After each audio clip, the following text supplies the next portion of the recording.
Good morning, everyone. Happy Father's Day.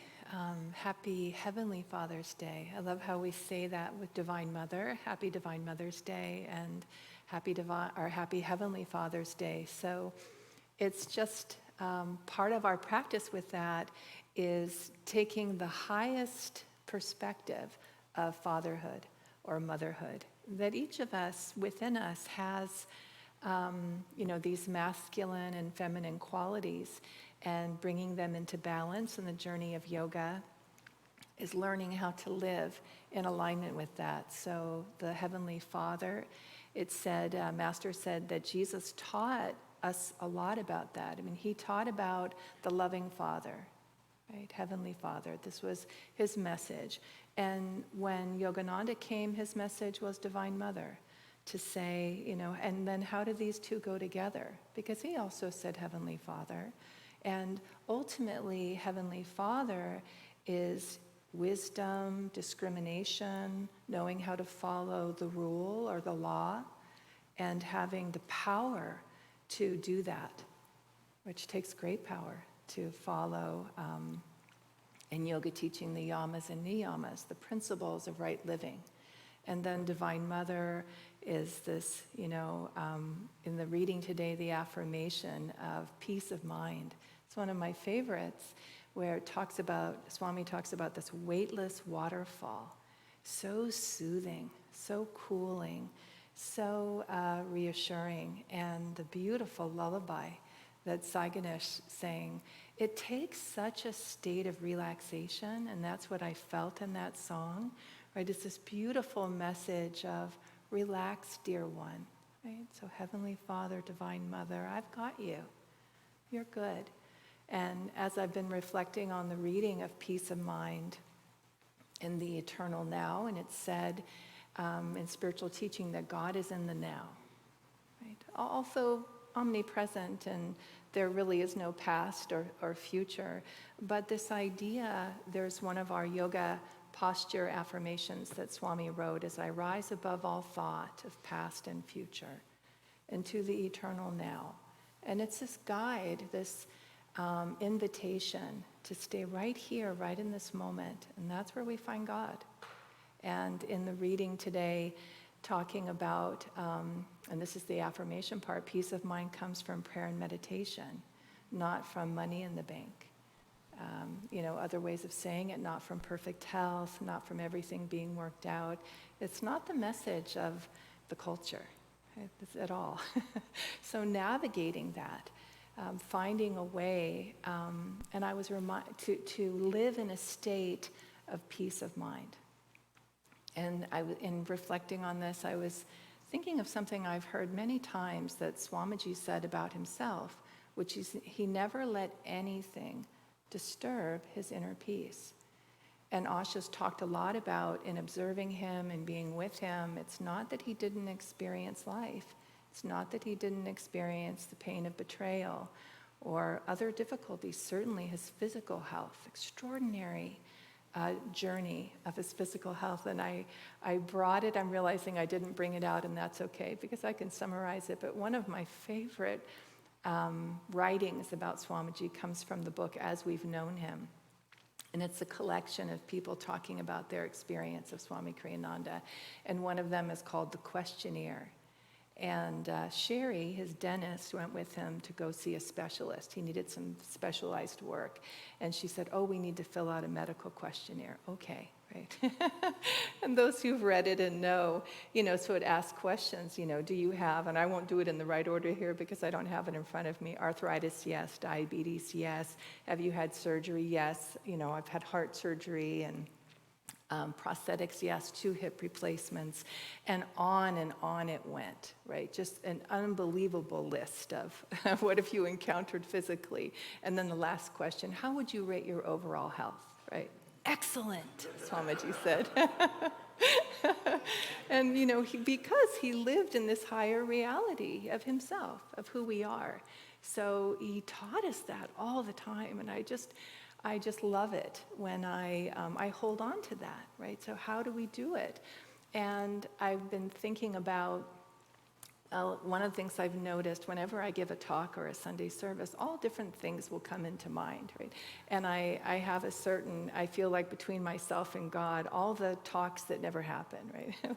Oh, that would be a good thing to say. Yeah, who knows? Like, and usually all of them, they just seem to be for my own relationship with God and an understanding. Some come out, right? But different stories, different things. And I kept having these memories, childhood memories, some of them very silly, and I think, what does that have to do with the topic?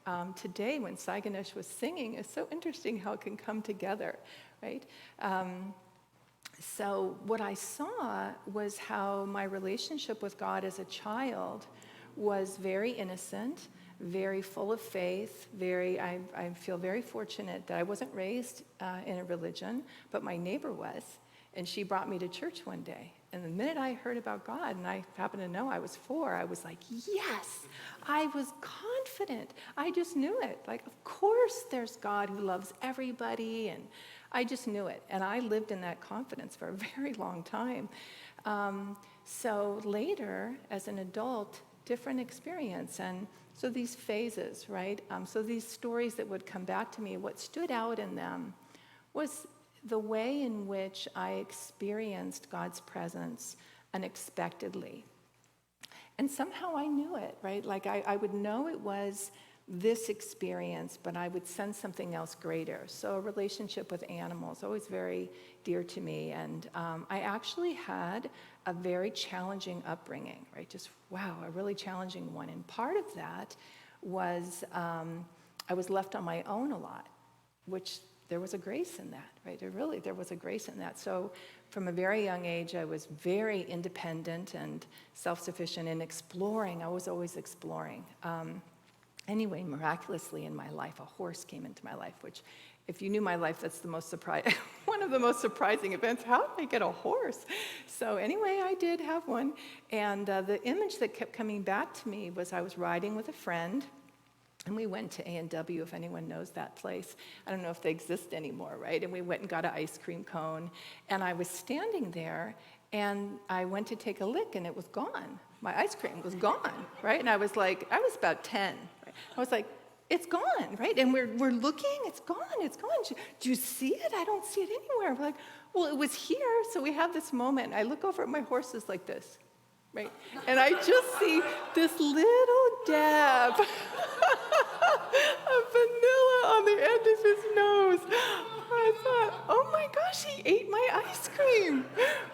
And there was so much of my relationship with him and other animals in my life just really like that. So what came into my life was friendship and companionship in really unexpected, sweet ways. So that story kept coming back to me, and then today it comes together. In part of, so one of the things, another story came to me, which is also humorous, but is, and I had shared this when we talk about what's an unexpected thing no one would guess about you, right? And as a child, not much older than that, I had been hiking with a friend, and we went through the creeks, and we got to a certain point of a pasture, and we saw a cow all by itself in the pasture. And then we were like, well, what's on the other end of the pasture? Somehow let's go find it. We were always doing that. Well, I didn't know why there was one cow in the pasture. We didn't even know until we got home what happened. So I was ahead of her marching along, and at a certain point, I noticed that cow looked mad. He looked like, I don't want you in here, and I'm going to get you out of here. And I turned to my friend, who was quite a distance from me, and just screamed, run! And she's like, what? And I started running, and we barely got out of that. We're just like, what happened? We eventually scaled the fence, and the cow rammed the fence. When we got home, her sister said, that was not a cow, right? That was a bull. We're like, a bull? And she said, yeah, that was a bull. And so part of what's meaningful about this and these stories is that, and it has carried me through as a yogi and, as this later life spiritual journey, is I was very adventuresome, and I just, was like, let's try it. Why not that? How about that? And I learned in various ways what didn't work. right? Like I didn't see anything about that. And so I'm going to say a phrase came to mind. It was recently, and I learned this in the 12-step community. Some of you know I have recovering addict alcoholic. I got sober when I was 20, and that marked the beginning of an adult relationship with God. So between childhood, then there was a phase of teenager where I was lost. I will just say I was lost. I could not figure it out. And my relationship with God, I didn't know how to draw upon that to sustain me. So earlier it had worked, but then this phase, it wasn't working. And alcohol and drugs came into my life. I never wanted to go down that road at all. But it helped with the pain. It just helped with the pain. And at a certain point, I was able, through divine grace, to make a different choice. And at the beginning of that choice, it wasn't long before 12 steps came into my life with this message that you need divine energy for healing. Like you can stop something, but it's only a matter of time before that pattern, I could say in yoga teaching, so deeply rooted. In order to be free, it's not your energy that will free you. Not even good habits. Asha talks about that. Yogananda said, good habits not enough. You need something more than that. And what I learned there was you need conscious contact and inner communion. And so how it ties into the reading for me was this journey of developing a relationship with God that had been so sweet and pure and I had confidence in. But at this point in my life, I felt unworthy, for one thing. I'd made choices I didn't feel good about. And now I needed God, and how do I bring God in? And it was through this practice of seeking, what has been in my mind lately is from the Bible, from Jesus' teaching, seek and you will find, knock and the door will be open to you, ask and you'll receive. So that journey of, well, how do I do it as an adult? And I needed that power. It wasn't a philosophy for me. That's the gift, I could say, of addiction. How strange. I wouldn't have thought it was a gift. It's been a great gift in my life because it put me in a position where I absolutely knew I couldn't do it alone, and I needed to have a tangible experience of the divine to be okay. And what I love also about the practice is it's daily. So I think a lot of why it's in my mind, I'm coming up on a 40-year anniversary of that. And so for me, it's my spiritual life, right? So it's, David was sharing yesterday at the Kirtan, this about his discipleship. It was so touching. And these anniversaries, they matter. They matter. They mean a lot of, this moment where we say yes. And we don't just say yes once, right? It's ongoing. And so when Swami said, I never let anything disturb my peace, that choice, right? Like I have a choice. And I remember another story about him where he said to Asha, I could be embarrassed. I could choose to be embarrassed about something that happened, right? And it's interesting, like it's not automatic. So the outer events of our life, the difficulties we might face, it seems like, well, certainly in the worldly culture, I would be unhappy about that. I would be afraid. I would be depressed. I would be agitated. And on a physiological level or a material plane level, that is what the energy is. So how do I walk through that energy in a way where I'm connected on a deeper level, where I feel the peace, as the reading said, that, help me to know thee as thy river of peace that flows underneath the sands of all life experience.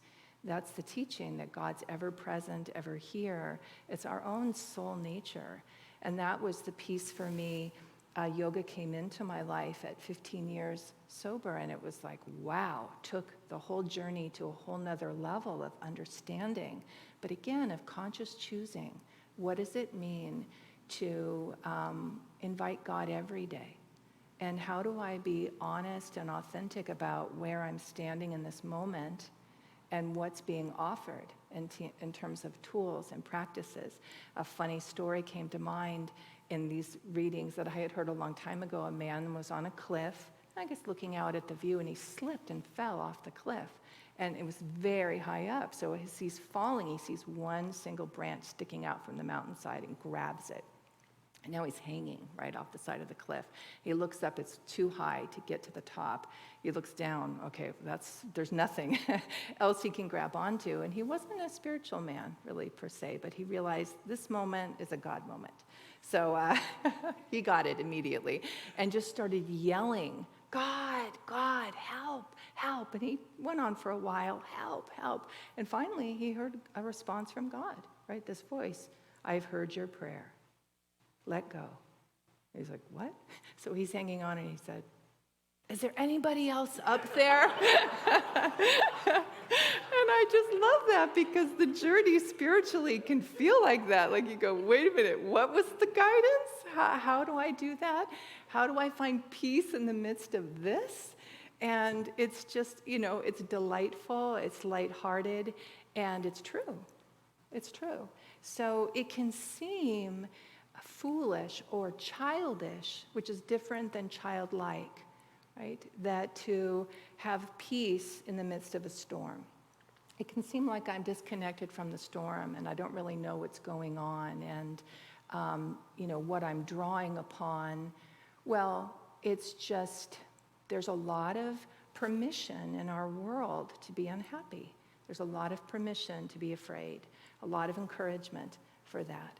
And it can feel lonely to choose to be agitated and to live in a deeper truth. What I know, and from our teachings, is I can't, again, do that alone. I need friends. I need others who I'm watching do it. And they give me courage and strength, right? And also wisdom, which is lovely in terms of Heavenly Father, the representation of that. That courageous, why not, I'll go for it, which Yogananda loved about Americans, right? It's like, sure, self-realization, right? That energy. What I've really needed to learn in this journey, we all do need to learn it, it's just come at it in a different way, is wisdom. Right? And so 2 different astrological readings had pointed out to me, Drupada had said, it's not a popular word in our culture, which is vairagya, dispassion. He said, you can see something, a possibility, and it's like what he described was letting all the horses out of the barn, right? And he said, and then you get there and you're like, oh, maybe that wasn't the right choice, and you got to bring all the horses back. And another astrologer had said to me within our Ananda world, he said, it's like a rocket ship. Right? So many years later, I thought, okay, I'm still working with that. But it's come as a learning in the paths of yoga. I'm saying this from the perspective of we all are working with finding harmony and balance within ourselves and how to draw upon that to be able to live in peace. And to know, well, what gets me into trouble? How do I get off track? And how can Asha talks about like coming back to center. Like how can I come back to center and raise the energy up here and live in that place where I'm not removed from what's happening in the world. I'm not untouched by what's happening in the world or even in my own personal life. But I'm able to bring God into it. So in the reading today, when we're needing God, it's not that God needs to be closer, though it can really feel like that. I mean, that's been my experiences. I was saying the other day, just pondering a challenge, and I heard myself say, I need a lot of grace. Right? And I thought, well, it's there, right? Then the teachings just came right in and said, well, the grace is there. So what you need is ever present. So then the response is to step toward it. How do I step toward it? How do I open my heart to receive it? Last night, Biraj and several others led this amazing kirtan, and Yogananda said that kirtan, divine music bypasses the mind and goes right to the heart, so it'll open up the heart and help us to be receptive. So he said, Yogananda said, chanting is half the battle. And it's a beautiful go-to for me of go to the music, listen and sing it, as Asha's been telling us lately a lot. Sing along with it. We need to be singing it because then the vibration is within us, right? And that will lift our consciousness. And that was the other piece that Swami had in the reading today of lift your eyes. Lift, right? Lift your eyes, lift your consciousness. I've always been really struck by the yoga's approach that is very physiological. That's very much, many of you know, I teach the yoga postures, and I need them. So I really feel like Master understood that and had me do that for my own evolution. But the idea being, it comes in many forms, this understanding of how to work with ourselves. How do we work with the physical realm, the physical body, and begin to climb the inner stairway, moving from what I can experience in my body, and then my breath, and then energy and thought, and more subtly consciousness. And all the teachings guide us through that journey. They help us pay attention, be aware, notice, pause, and ask the question, which we hear a lot in the Ananda world, why is this happening? And the more time that we spend, what I see in the lives of others with a spiritual maturity, there is an inquiry, a power in that inquiry, right? And a receptivity, a willingness to hear the answer, rather than, is there anybody else up there? Where it's okay to feel that way, right? It's okay. And sometimes we need to learn the lesson several different ways, right, to get it. But it's always a gift. It's always a blessing. It's always intended to help us know who we are, to remember who we are. The reason that we can have peace in the midst of anything that's happening is we are peace. That's our nature. That's our divine nature. So the reading today, this invitation, and I guess I'll say this, that because I found myself reflecting on the journey, I invite you to reflect on yours. I also was thinking about the beautiful stories of what led you here, right? How did you come to Ananda? Right? And both David, James, and Letty were in my mind as I was reflecting on this. I love their story. I mean, I really love everyone's story, but I won't tell it. You can ask them, and they can respond how they feel to. But there's always, in my experience, the miraculous. Right? There's always the way in which, well, this happened, and then that happened, and then this happened, and I came here. And beyond that was I stayed. That's the choice, right? That's the choice to say, okay, well, I got here, but why am I still here? Why am I still here? What is it that is keeping me engaged? And part of the practice is to really nurture that. To be, Yogananda said around wedding anniversaries, and I think of this with discipleship as well, and any vow that we take spiritually, reflect on the time of that decision.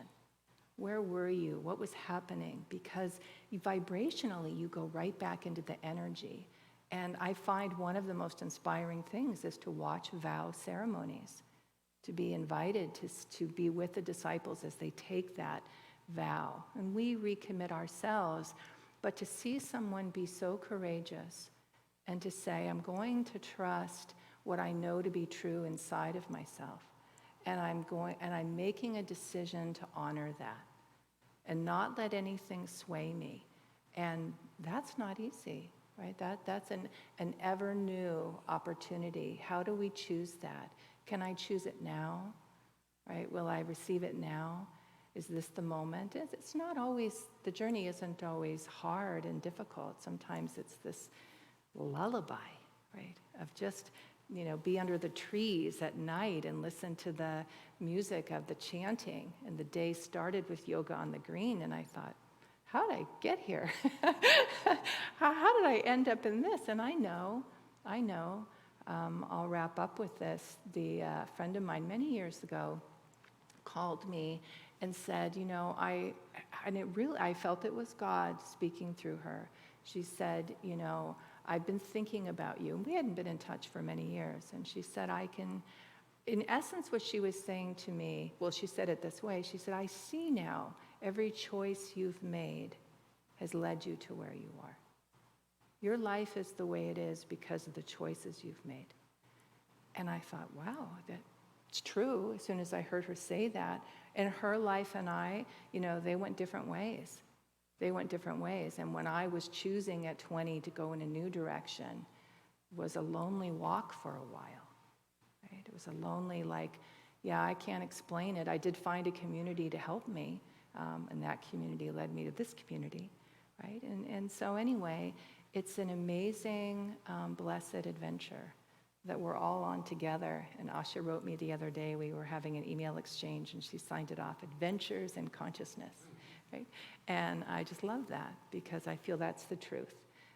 So here we are being given the invitation to choose peace, to know that, that's wisdom, to choose peace. It's in us, and it's not childish, it's childlike, to have the confidence in God's presence, Heavenly Father, Divine Mother. We're loved and cared for, and all we need ever flowing to us.